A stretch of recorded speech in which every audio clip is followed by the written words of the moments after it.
Okay, we ready? Okay, all right, guys. We just got done with our first scrimmage. It was really good information from a coach's standpoint. We started out with some live field goal block. I got some good information there. We went 3 live reps of punt return. We're in the evaluation mode too. We're trying to figure out who's ready, who needs more work, start putting the piece of the puzzle, special teams. I thought that was a really good session. And then we just kind of went old school. We went to 100-play scrimmage. We put the ball at the 25-yard line. We rotated 3 groups almost equally, had right at 100 plays overall. We had a little bit more run than pass. That was by design, and who can block, who can tackle, who can hold on the ball. It was really good information. The defense had a very good day, They were flying around, playing with great energy. Defensive line really stood out to me. Just did a super job with that. But overall, first scrimmage, it was good for us to kind of learn more about our guys. Put the ball on the ground. Put the ball out there and get on the sideline and see how our guys respond to adversity, success. And then we'll gather a lot of information from this scrimmage so we can start kind of narrowing things down. Now, we won't completely get all our ducks in a line until the second scrimmage, but today was really good. Like I said, I'm looking at body language, how we deal with success, how we deal with adversity, those little things so we can learn more about our team, as a group, as individuals, before we get to the first game with Boise. Questions? Coach, you just said the defensive line kind of stood out to you. I know that was a unit that had some issues last year, but you've added some pieces here this offseason. Clea Davis is obviously back, some transfers. Just what have you seen from that group in the first week? Yeah, we got depth. I think that's what stands out to me. We got two groups that, I think really did a good job holding their run gaps today. I thought they did a good job rushing the passer. Our quarterbacks weren't live, so that's a little bit tough sometimes, when to blow the whistle, when not. But I thought they were very active, really the first 2 groups. You mentioned the quarterbacks weren't live, but how did Dylan Gabriel look in the first scrimmage of fall camp? Yeah, he did some good things. We're trying to put the pieces to the puzzle around him. This first scrimmage, we were really trying to work on the run a little bit more in the pass. In the second part of the scrimmage, we let him do his thing, and I think he led for a couple touchdown drives right there in the second half of the scrimmage. But he's doing a good job. Like I said, we're just trying to get the pieces of the puzzle around him. And try to be as specific as we can. And today was a really good day to learn a lot, too. Gus, you mentioned Dylan, but how important is it to identify a backup for him going into the season, the quarterback? Yeah, that's part of the equation, too, that we're trying to get that figured out by the time we get done with the second scrimmage this time next week. And we're hoping to have that kind of order as far as our quarterback room is with the 2 and 3 and 4. And Coach Kenny right now is giving them all equal reps and trying to put them in situations that we can learn more about them. You talked about wanting to see who you could count on as one of your preseason goals. How is that process developing? What are you seeing? Yeah, in a scrimmage like this, you find out probably more than you do all of the bump tempo, tracking tempo, everybody staying up. It's real football, and the coaches aren't out there to tell them what to do every time and see how they respond when the coaches are on the sideline. So I think that's really good for us. I'm looking at a lot of different things, but the film will be good for us to go in and kind of dissect and really look at the details of each individual. Coach, how have the running backs looked, and has anybody stood out to you? We gave, I think we had equal carries for the most part, and that was by design too. Really what I'm looking for the first scrimmage, who will hold on the ball, and I think we did a good job of the running backs holding on the ball. Also looking to see who can break tackles.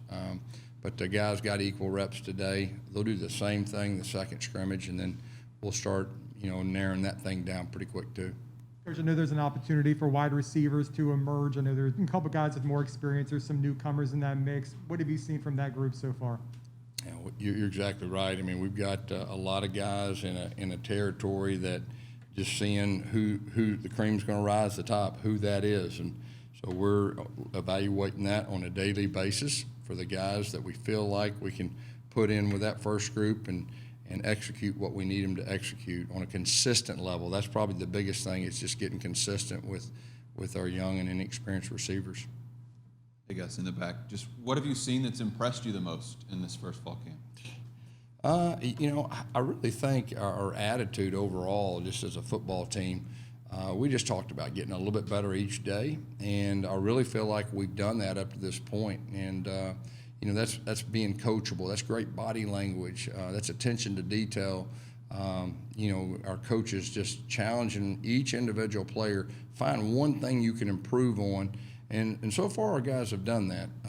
But like I said, today's a completely different deal from the standpoint that was real football, and that's when you really find out big picture about your groups.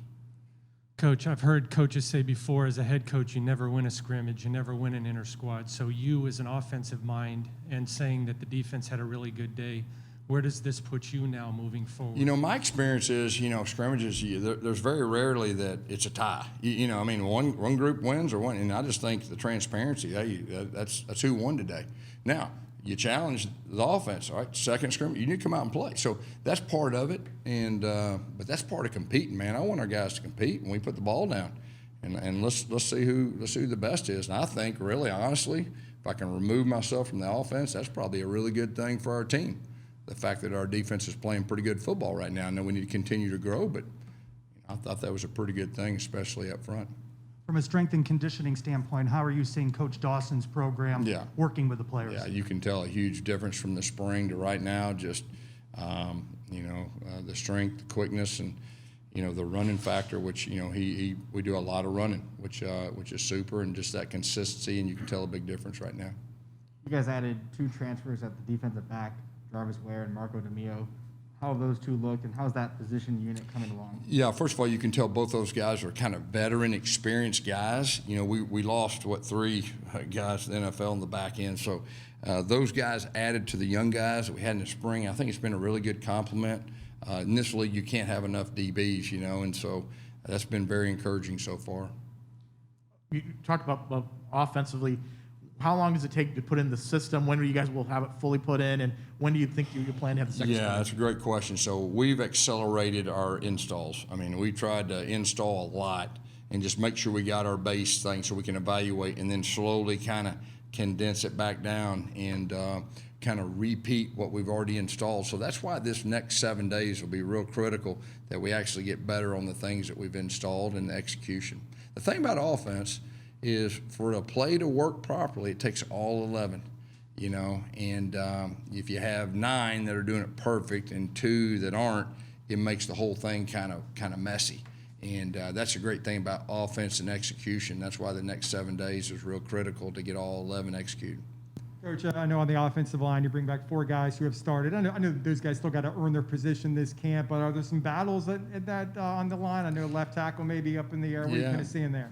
Yeah. There's a couple things. Herb has, at this point, he's rotated, I think, about 7 or 8 guys with the first group, and just trying to give guys opportunities. The good thing is we have experience. I think that's really what stands out to me. In the course of a season, that's very critical, because adjustments, and what we're trying to learn is our strengths. Like, what are we good at run game? Which side do we want to run behind? Pass protection, who needs help? Who can handle one-on-ones? And so it's probably more of that big picture right now. Things will narrow down after the scrimmage. I'll be able to answer that a lot better this time next week. Coach, if I could just pivot to Bobby Bowden. I read your tweet on Sunday. Just wondering what your thoughts are on the man, and then I've got a follow-up. Yeah, I tell you, you look back at guys that have influence, and I was a young coach, and I was trying to model myself after, first of all, a Christian coach, and a guy that did things right, that was well respected, and Coach and Tom Osborne. There's the 2 guys, Coach Bowden and Coach Osborne, the 2 guys that I'd love to be like them someday. So I just think about the impact he made on me, just trying to model him. And then I got a chance, when I won the Bowden Award, got a chance to meet him, and that was one of the big, really thrills of me in my coaching career. Have a chance to spend time with him at that event, and just he's got that presence about him, and just the impact that he's made, not just on college football, but just on coaches. That's the big thing about coaches, and specifically young coaches need older coaches that are models of what character looks like, what professionalism looks like. And then, of course, the ones that, are Christian coaches, the ones that men of faith like he was, and he lived it. And so, I just think that was, he's a special man, and like I said, he made a great influence, on the whole college football world and the whole college coaching world. There's a story that in the 80s when UCF football had been in some financial struggles, because of his relationship with Gene McDowell, he had donated Florida State's leftover equipment to UCF. Had you heard that story? I actually heard it this week, the first time. And, of course, that doesn't surprise me. But you can tell the older people that have been around here just, the respect they have for him and the appreciation they have for him, because of that. The announcement that the Hula Bowl will be coming to UCF in 2022, how do you think that impacts your program? Yeah, I think it's great. I think it's great for a lot of different ways. It's great for recruiting. Brings a lot of attention on campus. Terry's done a super job just trying to raise our profile nationally, and I think that's just one of the pieces of the puzzle doing that. Camp's obviously an everyday process, long days. How important is it to kind of break up that monotony? We saw you had like a movie night the other night, just kind of, scheduling activities for the players other than football. Yeah, you have the off nights and all that, and we're doing some team building segments with our coaches, and then just, being able to relax, enjoy a movie together. We're still in the process of getting to know our players or getting to know us. I'm real big on the player-coach getting to know each other as individual people, not coach-player, and that's just part of what we're trying to do right now. Guess more to the week into fall camp.